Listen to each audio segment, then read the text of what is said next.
I really love civil engineering because I am making a direct impact on my world. I think that it is so amazing to be able to see physical manifestations of the work that you're doing. I will get to look at a subway station and say, hey, like the work that I did allowed that to happen, and now millions of people are able to benefit in their daily lives. Welcome. Today's guest is a current student, Elizabeth Halton. Welcome to Find Your Flock. Thank you for having me. I always like to kick it off with you telling us a little bit about yourself, where you're from, and what you are studying at Stevens. Yeah, for sure. So, my name is Elizabeth Halton. I'm originally from Ithaca, New York. And here at Stevens, I am a civil engineering major with a particular interest in transportation. I'm also the president of the Society of Women Engineers on campus, a Pinnacle Scholar, a resident assistant, and I've been part of on-campus research as well as the study abroad program. Amazing. Let's start with, I want to talk about all of these things, but let's start with how you discovered civil engineering and your interest in rail and transit. Yeah, so my interest in civil engineering began with my interest in rail and transit. I've always been really interested in trains and public transportation, especially growing up so close to New York City and getting to visit the city and ride on the subway here. It's always been something that really intrigues me. And so, as I was looking at things that I wanted to do in the future, that combined with my interest in math and science kind of just came together perfectly to start to pursue engineering. And actually, in high school, I had the opportunity to interview a working civil engineer. And I was so inspired by the story she had and the work she was doing that I was like, I know this is what I want to do with my future. And so when I was applying to schools, I was really focused on civil engineering. And I was so interested in the amazing civil program that we have here at Stevens. So it ultimately made my decision really easy. That's awesome. So I'm also a civil engineer, and I always like to tell the story. Do you know where the term civil comes from? I don't actually. It comes from civilian. Oh, wow. So yeah, civil is like a shortened form of civilian. So I always like to think about, all the kind of projects, especially in rail and transit, and that infrastructure is needed is really benefiting the civilians of our society. And I love to throw that fun fact in there. Um, so your experience leading the Society of Women Engineers, you want to tell us a little bit about, we referred to it as SWE, right? So if you want to tell us a little bit about SWE and what that means to you. Yeah, of course. So, the Society of Women Engineers is a national organization started here in the US, but it's now expanded to many different countries. And there are collegiate chapters at schools all over the country. Our chapter here is actually 50 years old this year. The 50th anniversary is March 17th, 2026. So, it's a momentous year for us. But it's a really amazing organization. It really builds connection between women in engineering and provides an opportunity for those voices to really come up and also to find each other. It's an organization that I have been a part of since before attending Stevens, and I've been part of the Stevens chapter ever since I came here. And it's really something that I think has defined my experience at Stevens. Being a member has allowed me to make some of my like longest lasting friends and build this amazing community of people throughout different years and majors. And it's also given me an amazing opportunity to grow my leadership skills. I've been part of the leadership board since my second year at Stevens, and I'm the current president, and it's actually my second term serving as president. So I've really been able to take on some amazing opportunities and challenges with SWE, from attending the national conference for the past 3 years and getting to make connections with people from all different chapters of SWE, to starting our Women's History Month Gala here at Stevens last year, and continuing it on this year and hopefully on into the future. That's amazing. So you got to attend the national conference for SWE. Um, a lot of students go to that with SWE, or what does that look like? And tell us a little bit about what it was like to be at the conference. Yeah, so each fall, the national organization of SWE hosts a conference. The location changes every year, but it's a chance for members, both collegiate and professional, to come together and have different networking sessions, a big career fair, lots of talks about amazing different things. And so I've attended 3 times, and I've been able to really make some amazing connections. I've also been able to interview with companies and make connections with those companies. I've gotten internship offers, and it's one of the things that allowed me to find my full-time position for after graduation. So it's really amazing and just like such an awesome experience. Here at Stevens, we as a club bring 24 women every year to conference.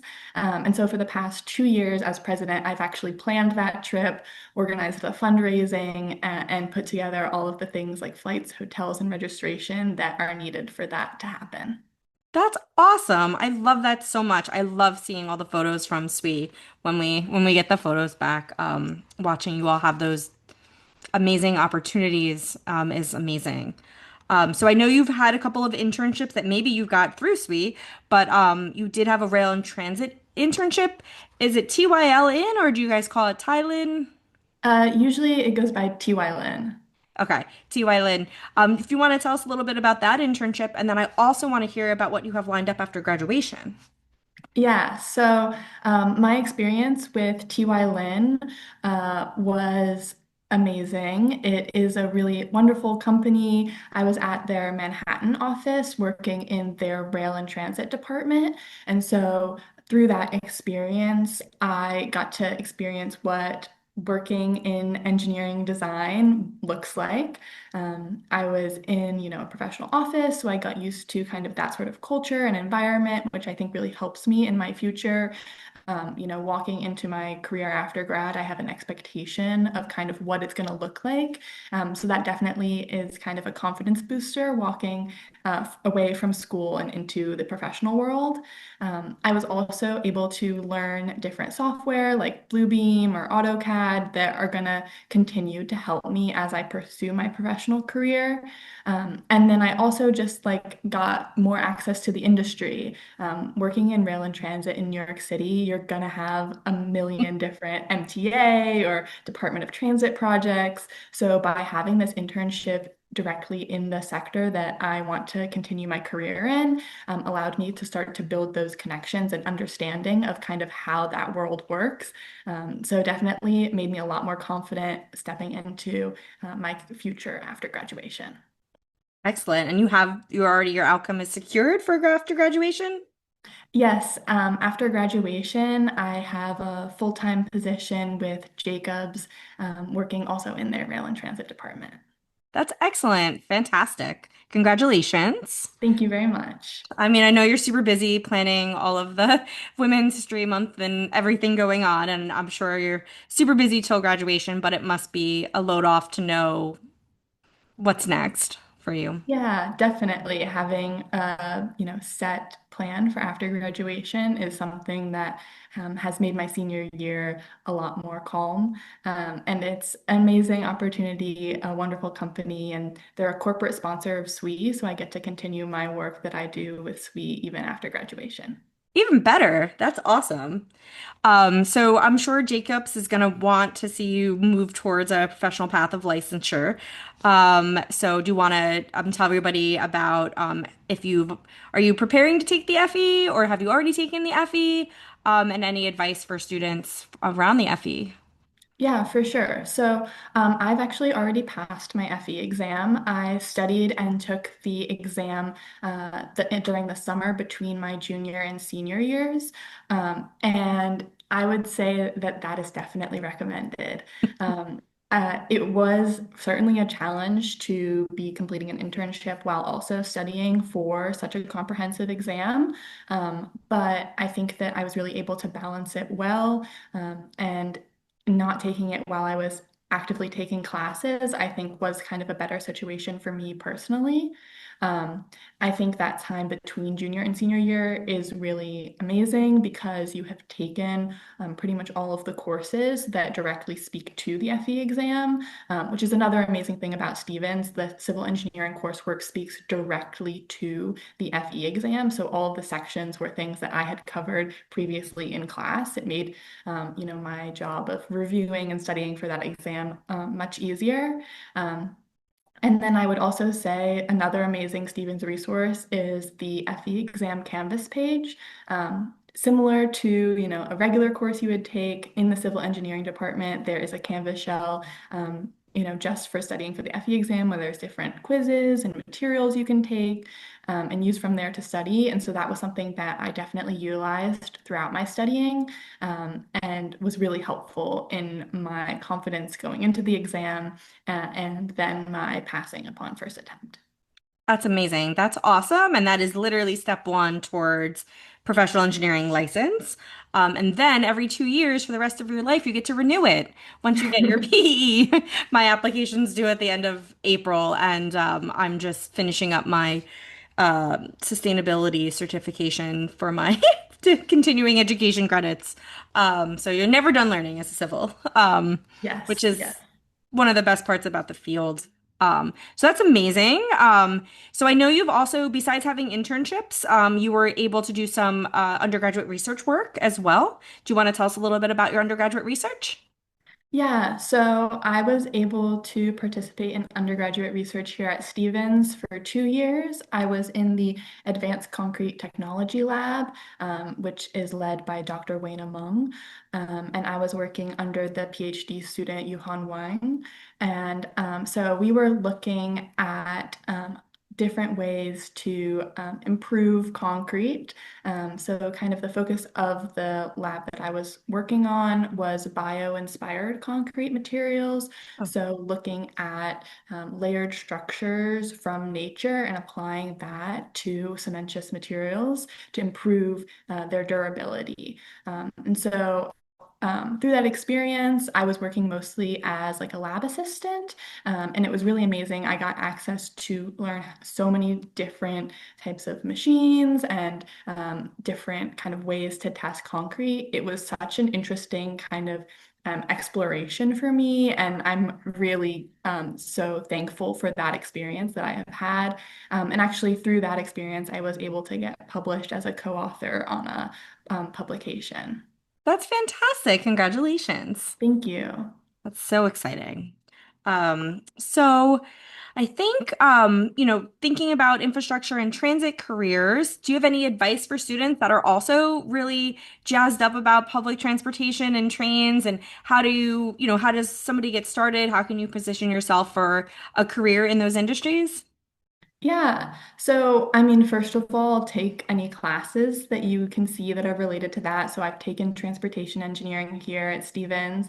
Any sort of courses that are offered, in that realm can be really helpful. I think additionally, if there aren't that many classes or, whatever that may be, it's just also keeping up to date with the industry as a whole. So, if there's new projects happening or a certain area you're interested in, reading articles is something that can help. I know for me, that's something that's been really interesting, especially reading about new projects like the Interborough Express to connect Brooklyn and Queens. That's something that I'm really interested in, and now it's a project that's, coming to fruition. And then additionally, I think just pursuing any sort of opportunities that will allow you to develop things that are more general or soft skills is also really important. You know, when you're walking into an internship interview or a job interview, they're not going to expect you to be the smartest person or have all of the answers because they understand you're just entering this field. And a lot of the work that you start out with will be learning. And so, if you can show that you are someone who is willing to learn and you're organized and you're ready to kind of embrace whatever they have to give you, that's going to make you look like an even better candidate, even if you don't have that direct 100% technical knowledge. That's great advice. So lastly, we always like to end with, so why should someone choose civil engineering? Give us your best pitch for why civil engineering is the best. I mean, I'm That's such a biased, big but question. I'm biased, but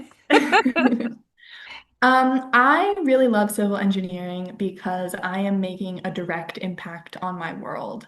I think that it is something that is so amazing to be able to see physical manifestations of the work that you're doing.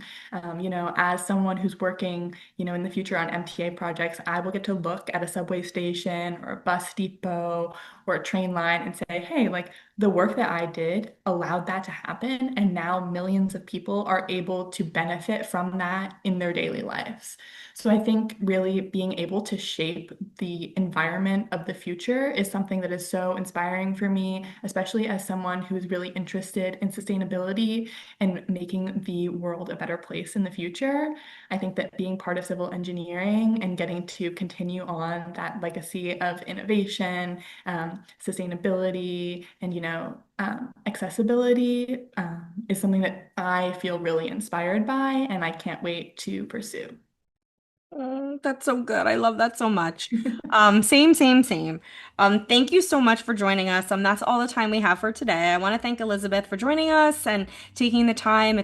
I know you have a lot going on, so I really appreciate it. I hope you get a good spring break coming up soon. Thanks, everybody, for joining. Don't forget to check out our other episodes. Click subscribe and share. Thank you. You've been listening to Find Your Flock, Season 2. I'm Dr. Sandra Clavijo. Thanks for joining us as we help future ducks find their path at Stevens. Don't forget to follow and subscribe on Spotify, Apple Podcasts, or YouTube, and share this episode with a future duck.